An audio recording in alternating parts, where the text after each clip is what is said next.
Hello everyone and welcome back to the astrolific, dare I say, astrologist story time with yours truly looking, I gotta say, pretty damn spiffy. I mean, I don't know how you guys feel about this set, but I'm a big fan, I gotta say. So we're here for the level 45 Astrologian quest, which Johnny has got for us here, and we're gonna jump straight in and see what he has for us. Jean Equinard appears to be motioning to you with his eyes. That's quite a talent, Jeanne. You were right. The puns. Greetings. Your timing, my friend, is impeccable, for it just so happens that at this very moment I have need of your assistance. What a surprise.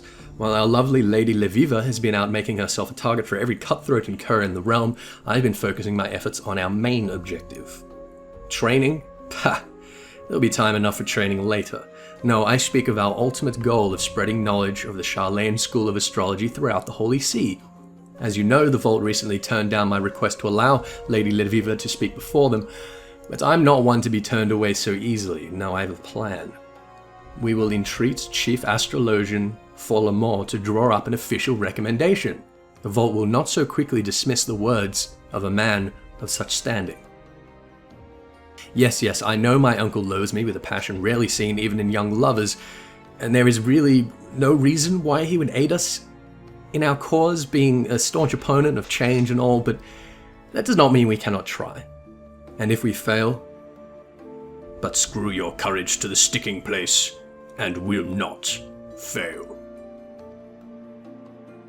Anyone who can pinpoint that quote is my new best friend. And by we, I mean you. Oh, fantastic, of course. How did I guess? Considering how red the Chief Astrologian became the last time I visited him, I reasoned it would be detrimental to mine uncle's health should I arrive at his place of research. And we most certainly would not want him to fall ill or collapse before he penned us that recommendation. That sounds like a bit of a threat. Do you want me to... Are you telling me to go and kill him? Like, you're giving me some mixed messages here, and I get a lot of people telling me to go and kill things, so alright, well, we'll see. No, I gave the two old men slightly different old man voices, so let's see if I can, remember the distinction straight up. Who do I see disturbing me this fine morning but Jean Equinard's new manservant? I suppose you came here for this. For what? My nephew never ceases to amaze me, does he? Not only does the lout have the nerve to ask me for aid, but he then refuses to do me the common courtesy of accepting that aid in person. Even the entitled little shite, more worried about his popularity among the fairer sex than how his actions disgrace his family's name. I assume that... Do you not know? You see, when most people say the fair sex, they're referring to women, but I'm pretty sure that the fair sex in Johnny's eyes is elves and men. Just saying. Ah, the slackjaw. I suppose you were wondering why in the world I of all people would agree to such nonsense. Well, it's simple.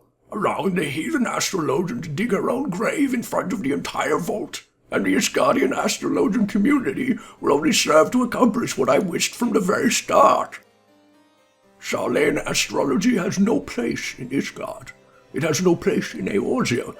It has no place in the world. It is dangerous and it serves no purpose but to take our eyes off what is truly important, using astrology to free us from the dragon menace and ensure man's return to Helone's kingdom. Leviva's dithering will only make that much clearer. And Jean Equinard, perhaps this will finally spell his downfall. He has only been allowed to continue this nonsense because he is harmless, too caught up in the luxury of being the Count de Durende's second son to actually put forth any real effort in furthering his cause. Charlene astrology is but an oddity which he can boast about at balls to get him in bed with the slatternly maids of lower houses. We've already talked about this. He's not after the maids, dude. His father has protected him thus far, but allowing him and this lady to speak there will be no brushing under the rug to shame this brings forth. Jean Equinard will be finished. Ruh-roh. He's a clever old man, isn't he? He kind of sounds like a mixture of, now I think of it, he sounds like a mixture of Deckard Cain and Sean Connery. I like that voice. Where are we going now? Where are we going? Oh, of course, we're going to go tell Jean Equinard of the plan.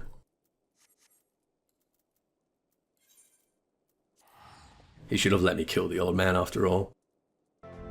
Bad news, Johnny. Your uncle's smarter than you, but I probably could have told you that from the start. Inform me right away once Chief Astrologian Follamore has denied my request for a letter of recommendation, so we might begin work on our next request.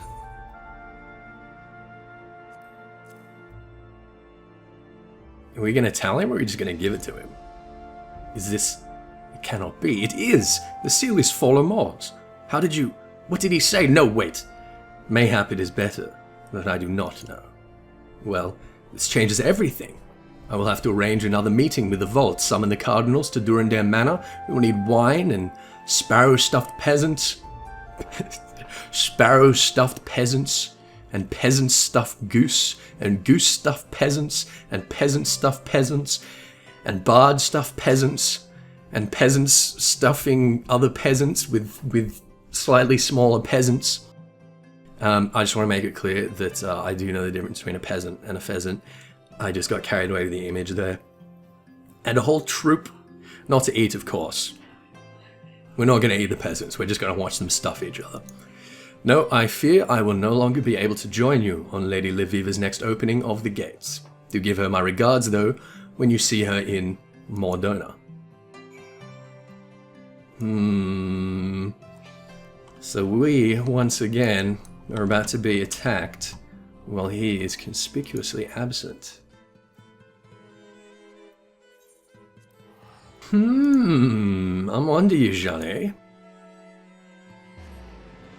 Well, I was right, we are in fact under attack, although it seems it's not bandits, but it's actually temple knights. So I assume that we're about to be charged with some kind of sacrilege. For once, we were not the bandits' targets. We came across this young woman as she was being dragged into the hills. Though we drove her abductors away, I suspect they have already mustered the courage for a second attack. It is a good thing you arrived when you did. The girl claimed she is a student at the Athenaeum, and recently overheard Jean Equinard mention we would be conducting another gate opening in Mordona. She journeyed here on her own hopes in having the chance to witness your astromancy firsthand. I say we give her something to remember. Okay, so they're charging this poor young woman with heresy for wanting to see us do our non-Ishgardian astromancy. Okay. Let's see what colour they are on the inside, eh? Alright, Quimperain. Quimmy. You'll tend to the woman's hurts? Yeah. Okay, well let's give Quimperain a regen. Let's give one of these idiots one of these things. We'll give Quimperain a bowl. Maybe they are bandits. It's saying that they are bandits, but they look like temple knights. Maybe they're, I don't know, maybe they're heretics. Shedding the hungry. The hungry what? The hungry what? I don't like the sounds of that. So, I guess they are bandits and they've just got like stolen Temple Knight gear. Oh, ruh-roh. Arcanima Marionette. Oh, it's a puppet master. It's a freaking puppet master, you guys. Puppet master confirmed. Oh. Oh. Whoopsies. Quimmy's dead. Does that mean we're about to... Does that mean we failed? Are we about to die? I feel like that's got to be a failure for sure. Look, his body's already gone. He's completely dead. There's no two ways about it. He's straight up dead. What a twist. You know, I wonder, is this going to be our same dusk white lass wearing a fake beard or something?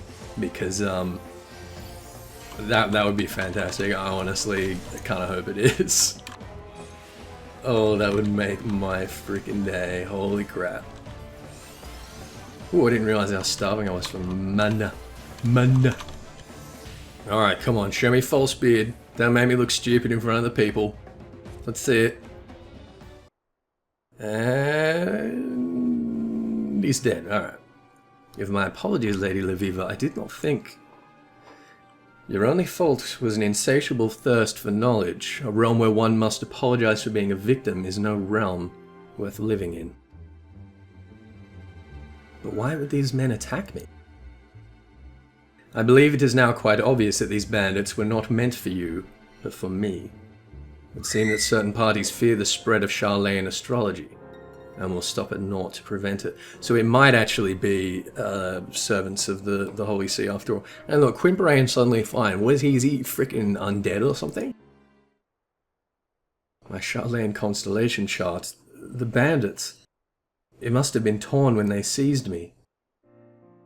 Here, you may take mine. I have the stars committed to memory. Oof, bit of a humble brag there. Jeez. I don't know how I'll ever be able to, but I will think of something. Just you wait, I will repay this kindness tenfold.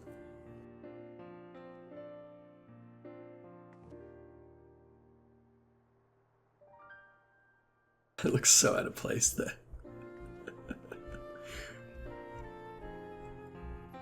Not a word. Quimperane's just like, yeah, what's up? Yeah, I'm alive. Lady Leviva, you mentioned something about certain parties wanting to prevent the spread of Charlatan astrology. Have you any idea who they might be?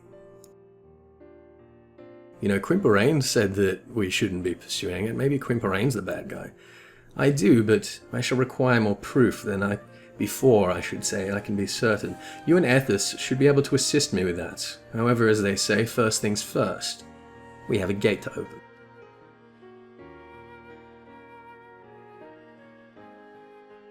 Now, I wonder if there's going to be something significant about the placement of the Stone of Thaliarch here.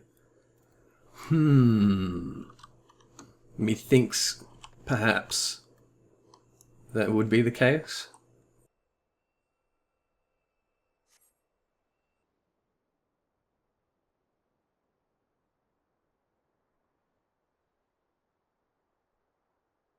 There, the Ewer. Focus, Ethys. Focus and let the constellation's ether twine with your own.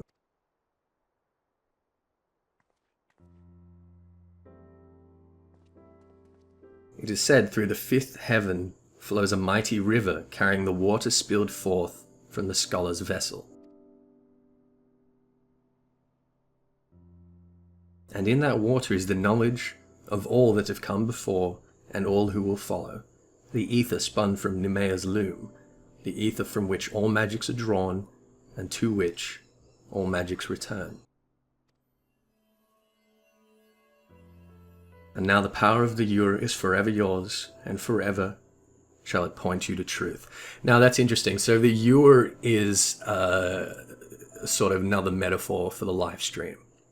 The vessel belongs, I should say, to Thaliarch, who is the scholar, god of wisdom, and the patron of the Charlatans.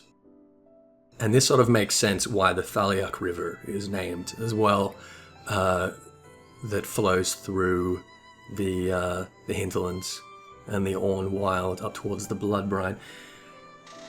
So I imagine the Charlatans came from beyond the Blood Brine, we're told, so they came from the northwest.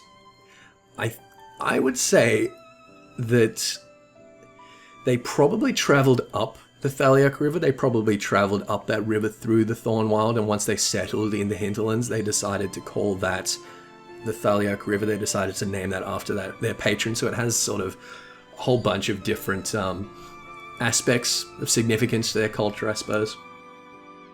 That would be my guess. That would make sense.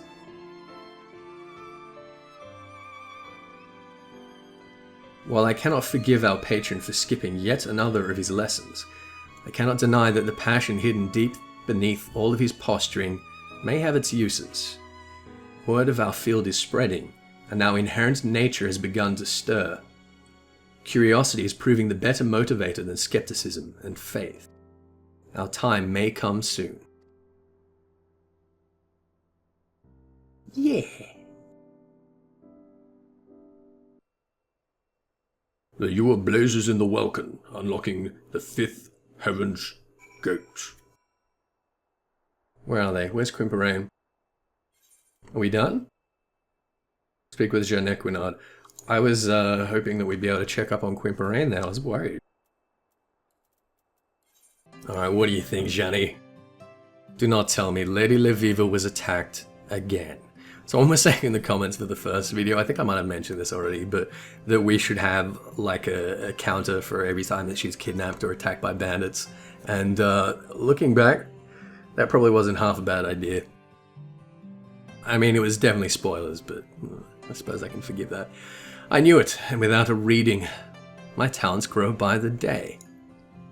What is this you claim? A fellow astrologian was moved by my words and went to witness the unlocking? That is amazing. I wonder who it could be, though. I would certainly recall speaking in detail with a young, supple, mind. I must find this woman and hold another, special lesson with her. Well, look at you, Johnny. He's, open-minded, isn't he? I had no idea. Lesson. Ah, that reminds me. Lady Leviva asked me to teach you a new technique before you head to open the 5th Heaven's Gate, which you have already gone and done. But it appears you were able to overcome your ordeal without it. Yes, exactly according to my lesson plan. You are such a douchebag. There are times when the heavens may provide you with a vision of a future that is slightly beyond your original aim. In these cases, the stars are not flawed, only out of order.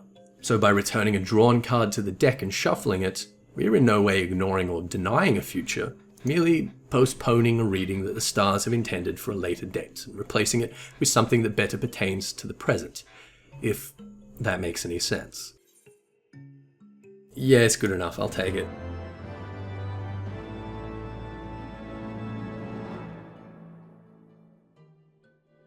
I mean, it is really difficult to reconcile the whole RNG thing with us having some influence over it without saying that we're not like physically moving the stars, which would be ridiculous. But anyway, that is the level 45 job quest for Astrologian. That is Cersei screaming in the background, just screaming her freaking head off. I'm sure that came up. Until next time, let's do a reading. It is the balance. Let me think about that. In the near future, you are all going to fall down a flight of stairs. You may or may not survive. There you go. That's all I've got for you. Thanks everyone for watching. I'll see you next time for the level 50 job quest. Cheerio.